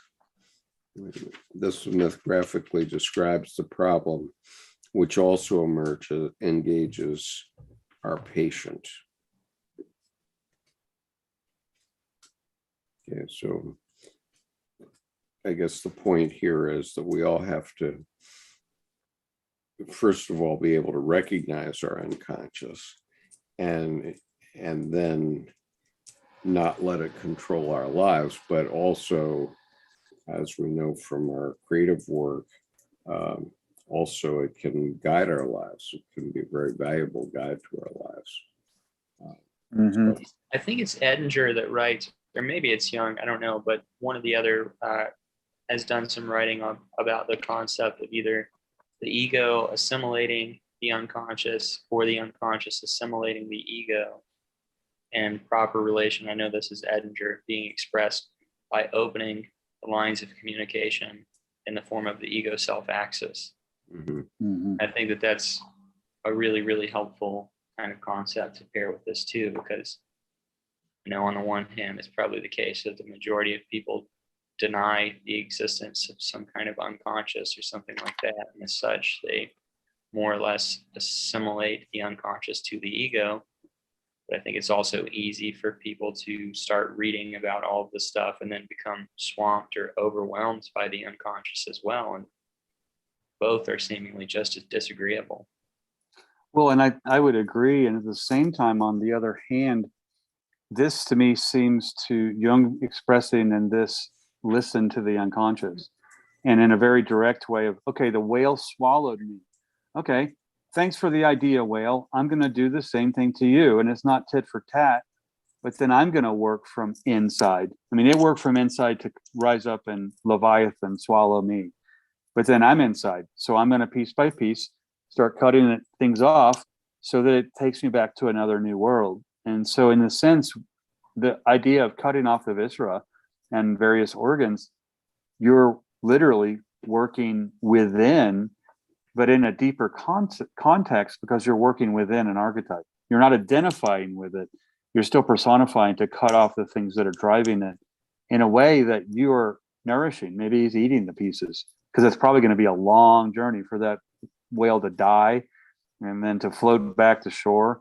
So it seems to me that that's a listening to the unconscious. It swallowed me. So oh, thanks for the idea. I will work from within too. And little by little, I'll start cutting off. I'm hungry. I need this piece of heart. I need some liver. And so, I mean, I think there's even a literal story there of how not to experience dissolution. Because like you said, people get overwhelmed very easily in that intense of a situation, but not just to keep your wits, but to, well, it's dinner time. You know, I'm not just going to fast for 6 days and hope I get out of this, you know? Yeah, everybody eats something every day, even if you're living in Somalia and your stomach is distended from hunger. You're eating something because, you know, otherwise they don't live. So human beings are finding the solutions all the time. Yeah, I think you can only go 14 days without food and 6 without water, maybe. I think it's more like 3 without water and 7 without food. 7 without food. You can go a little longer without food, but you know, and if you have water, you can probably fast for maybe as much as a month as Gandhi showed. But yeah, but at that point, that's only if you're in tip-top shape also, because after several days, the stress, not anxiety stress, just I'm dying. Your body literally becomes afraid physically, and the systems go to the weakest link, and you can die from a heart attack, liver failure, whatever part's weakest is going to take you out, rather than the whole thing having to come down. Right. Okay, one more paragraph. To Go go back to ahead. the discussion of Keith Richards, though, and yeah, that other piece about I can't get no satisfaction is certainly true. And I don't believe that he was any sort of a drug addict or particularly much of a drug user at that time. But later he is an example of one of those creative people who did kind of depend on drugs to not have to eat and to be able to have, like an all night creative session or 3 days in a row, or, that sort of thing is relatively common, I think. Oh, yes. Well, I Yes, think it's definitely. my understanding is that he actually just owned it. And instead of getting off of heroin, he has a full-time nurse that he pays to administer his heroin. So I think that he basically saved himself by not stopping in a way. I mean, he didn't stress himself. So he's an oddity. And I think after Betty White died, Queen Elizabeth is the only one left for him to date. So, just other than if Yoda has a sister. I mean, Point remains the same about creative inspiration showing up when it wants to show up. I don't know anything about Keith Richards' drug use, but the point remains just the same, that it's not something that one can control. Well, right. I think But you said earlier, honoring the moment. Yeah, I'm not talking about his drug use as if he were the only one, or as if he were a, sort of perfect example of it. But I'm just saying, in the rock and roll world, in the painting world, in the sculpture world, in the poetry world, in many creative worlds, you see the role of drugs in that, being able to step away from your, oh, I'm getting hungry, maybe I'll stop and take a break, or, oh, I feel like, going outside for a minute.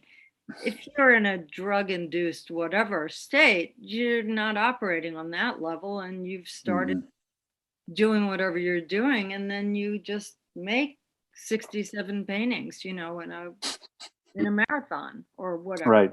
Yeah. That's what I'm talking about. I mean, but I think there's a myth built around Keith Richards as being a sort of shining example of that. So that's why I used him. That's a good point. Well, and these things are possible to ignite.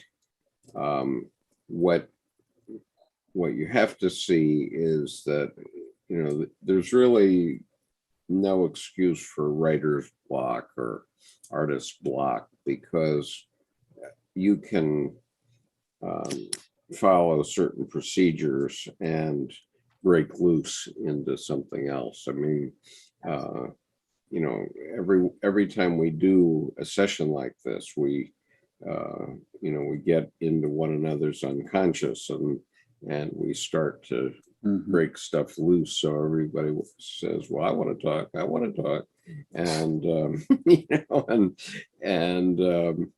And so creativity can be ignited, in my view, but we have done our best in our society to douse it with water. And I will support your creativity can be ignited. From my own anecdotal level, I'll confirm it. I turned it in, not to an ignition, I turned it into a light switch. It's called the bitch method, and that's butt in the chair. And it's same time, same bat channel for any given essay, workbook, or painting or something I'm working on. I sit down, my butt hits the chair, and I'm working on that.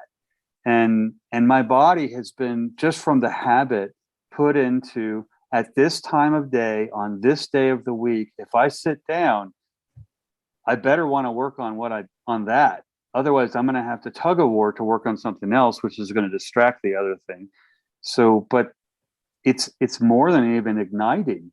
It's become a ritual of literally me punching my own clock, my own creativity clock. And granted, I may miss stuff in between from the last unconscious venture to this one, but it's still running.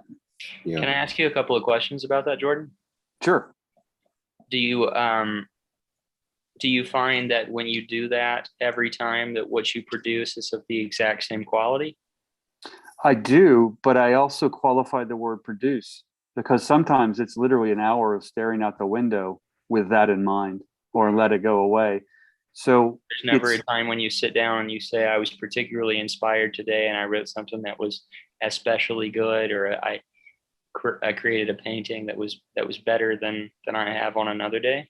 Oh, all the time. In fact, that's another thing too, is I don't hold myself incarcerated to those times. I sometimes will just strike it out on my schedule and then continue, do just what you said. It's time to take a walk and come back and do this.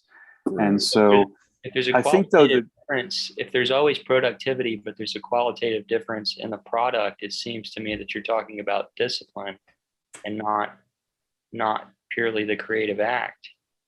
well, actually, I used to agree with that, because to me it was the discipline of the ritual. It was somewhat stoic. But then I noticed the intersection of discipline and surrender created flow. And then when I allowed that to grow, it wasn't discipline anymore. It was a blisscipline. And so it literally is diving in. So the qualitative difference to me actually is a little bit extraneous of a qualification, simply because there's a process. And sometimes there are long plateaus of sequences to get to another piece that's, oh, wow, that was wonderful. So it's not burning out the high gear. It's literally a not even Formula One. It's not that 7-speed Tiptronic quick, but there's a manual transmission. And sometimes, like the moon going forward, of course, it's silent. Yeah. And so I find the sequence of the processes there's a discipline of the process of the sequences, but the process itself is what I'm allowing to rule, because sometimes other things will interject. Yeah, well, of course I relate. I mean, I sit down at my desk every day and I do a similar thing. I do my schoolwork, I write my papers, et cetera, et cetera. But of course, there are some days which I sit down, and regardless of engaging in the discipline of sitting down and making myself do the work, there's some days when an idea falls into my lap and I feel genuinely inspired. And other days I'm just kind of doing the discipline of sitting there, doing my schoolwork, being diligent, what have you. And there's a huge difference. There's a marked difference between each of those things for me. And one, absolutely. I think it would be very wrong of me to say that I can control when that inspiration strikes. I don't control the inspiration, but I will go with the French surrealist, and I can't remember his name right now, but creativity consists of 1% inspiration and 99% perspiration. So, you don't get the 22-mile runner's high by sitting on the couch. You have to go through the work. So I don't find that sitting down, I'm going to write a masterpiece ever, or each time, or I don't put that kind of test grade on it. But I will say, I laughed at when I was doing my tarot deck.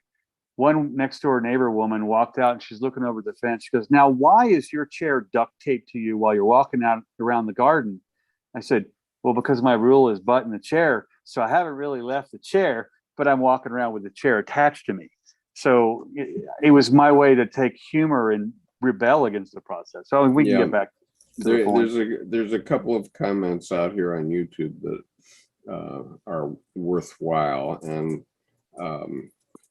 one is references the fact that a lot of creative people have been using drugs or alcohol. They become alcoholics, and that's a way of breaking through, but then they can't get back through. And so the stories of artists, just going off the deep end psychologically are pretty ubiquitous. But Neil says, personally, I think creativity has had its day. It's time to settle. What do you mean by that, Neil? Because I don't agree with that point at all. But no, I also just want to say, I don't mean to be disrespectful, but everybody knows this stuff about creative people being manic and having substance abuse issues. Right, but It's a truism. Everyone knows that stuff. yeah, Yeah, but I'm curious with Neil's comment of it's time to settle, as if, oh, now you need to go get a real job. And the thing is, creativity is a real job. If that's what that's insinuating, I'm not well, sure. no, I mean, we have to have two sides to our lives. A logos side that puts food on the table and pays the bills, and a eros side that keeps us in life at all, it seems to me. And also, honestly, from my even personal experience, that drinking too much is often you're trying to fill a closed vessel of the heart. I mean, sorrows are great swimmers. They will always find you at the bottom of a bottle. So best not to go chasing them. I mean, Yeah. so if you open, though, you don't need the amplification of that, because also, too, you'll find that that's a crutch. You're utilizing a tool, but not one that is going to always be in your best benefit. All right, well, let's move on to paragraph 161, and we'll make that the last one of the night. Annabelle, do you want to read that? Sure. I must now emphasize the not unimportant fact, which must also have struck the reader, that in the dream, the collective unconscious appears under a very negative aspect as something dangerous and harmful. This is because the patient has a richly developed, indeed positively luxuriant fantasy life, possibly due to her literary gift. Her powers of fantasy are a symptom of illness in that she revels in them far too much and allows real life to slip by. Any more mythology would be exceedingly dangerous for her because a great chunk of external life stands before her still unlived. She has too little hold upon life to risk all at once, a complete reversal of standpoint.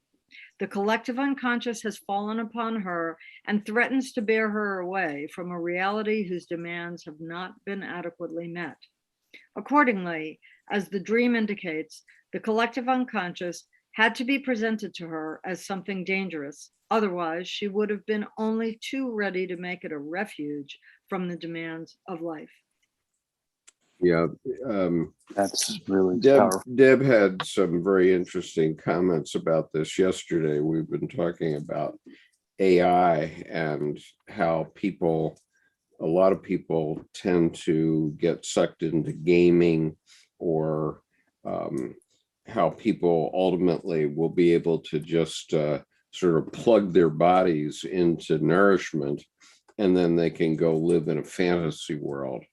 Now, I think we're quite a long way from that still at this point, but nonetheless, it's theoretically possible that's going to be possible. But here Jung is basically saying, wow, if you go live in a fantasy world like that all the time, which is what Debbie's saying, then you're insane, right? Then you're going to be plugged in an asylum. You are personally then foie gras. You are the goose liver. You are, the force-fed goose that is just going to become soft like veal. Mm-hmm. Yeah. I'm still curious about what Neil means about settle. It sounds pretty Protestant work ethic-y. I don't want to insinuate. I'd like maybe his perspective on what he meant. Let's see. He says here,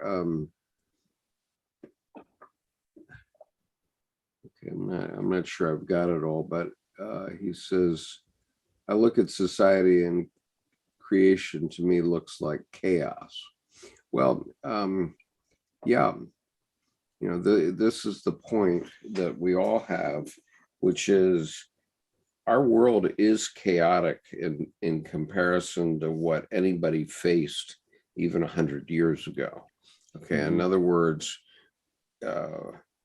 you have to get to the point where you can swim in the world as it is today and not be drowned by it, because we are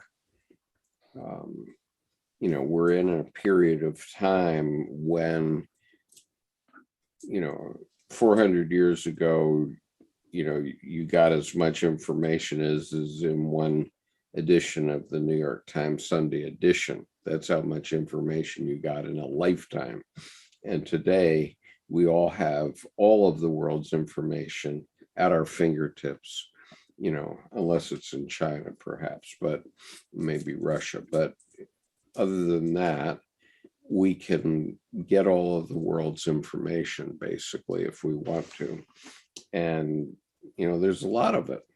Well, I think along those lines, the sensationalism in the media, there's often, it harkens to the quote, they muddy the waters to make them seem deep, because people will go from their reaction and not the discernment of response or no response.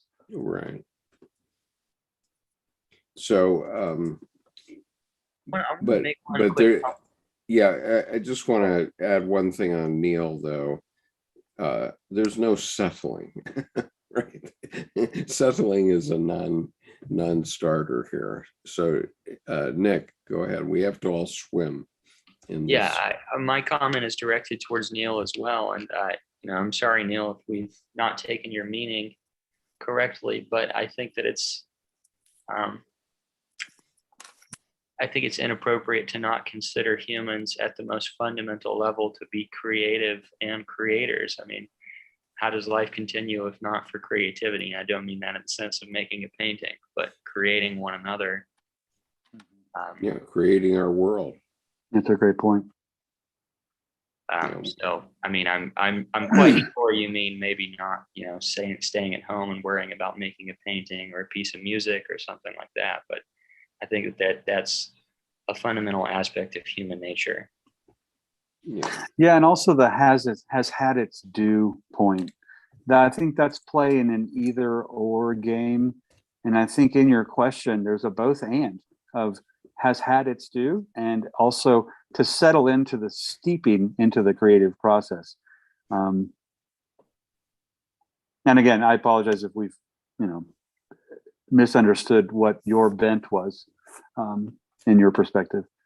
Yeah, I'm just saying that, life comes at you fast, and, it's not a question of settling for it, for something, because if you do that, you're going to get drowned. Duck, get away, or catch. Yeah. Look what you've just created, Neil. Mm-hmm. Stirred the pot. There's no settling. So, are you being ironic, Neil? Yeah, maybe. Okay, 10 o'clock. Nicholas, you have classes tomorrow? Well, I have 2 feet of snow on the ground at my house, so. Oh, you do. Okay. I think you're. I mean, I do have classes, yes, but you might have rough sledding tomorrow. Huh? Maybe if I can open my door, I can hardly get out. Wow, you guys have really got hit. Yeah, we've got a lot of snow, and where I live too, just my individual location is like almost at the top of a valley, and there are a bunch of mountains around me. Mm-hmm. So there are extreme winds blowing over the mountains. So like on my porch, the snow is up to my waist. Yeah, because you get from the windward sides blowing their drifts up down to dump on you. So that's like I won't be going to class tomorrow. I do have some stuff to do, but I'm not going to be going anywhere. Okay, so Neil is making a couple more comments. What more can we create for me? Just maybe we need to start coming together again in that way. Yes, I am stirring, but believing what I say. Okay. Jiro nods. Also a different life stages. Fair enough. I went back and forth really with self-discipline and practice. Same for all things spiritual, really. I mean, we're all in transformation all the time throughout our lives. You know, it's not just learn this book and then you're done. No way. It doesn't work that way. And so the point, it seems to me, is the point that Jung made to James Joyce, which is James Joyce could swim in the unconscious contents while his daughter could not. Yeah. Was drowning in them. And so it seems to me what all of us need to learn to do is to swim in the chaos that we have around us, because we literally have chaos. I mean, you know, if you turn on the television, you're going to get hit with whatever it is, 650 advertisements today. Well, nobody can comprehend that or remember things. And, you know, obviously in advertising, they say you have to hear a message 5 times before you get it. Well, I know of ads that I've watched probably 100 times, and I have no idea what they're advertising, what the product is, you know, or what they're trying to say to me. But you know, it's slick, it's cute, you know, it might be funny, but I still don't know what they're trying to sell me. Right. Well, I the think it's concept. also in the same note. I don't know if this is something that Jung said just in general or something that he said when referring to James Joyce, and I also don't take this to be some kind of, you know, flighty affirmation of mysticism, but really more kind of as communicated with an air of solemnity. But he said, I think the mystic swims in the same water that the psychotic person drowns in. Yes. Yeah, sure. Yes, that's a perfect quote to go with. That's exactly correct. James Joyce and his daughter. Yeah. Yeah.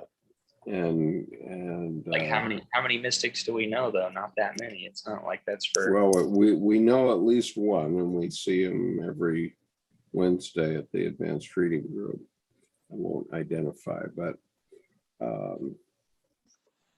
he, you know, he had to join a religious order so that he could get control of his life, and he did that. And you know, so sometimes you need someone to hold out a hand to you and pull you back in the boat when you're too far swimming in it, so that now he does swim in it as opposed to being drowned. And with the mystical that ignores life outside, it's pulling back into the cave. And for the mystic who swims in that, there's a both and ability to live in the cave where you are the only light, and outside in the cave where you're a shade of any other thing, and the light is larger, bigger than yourself.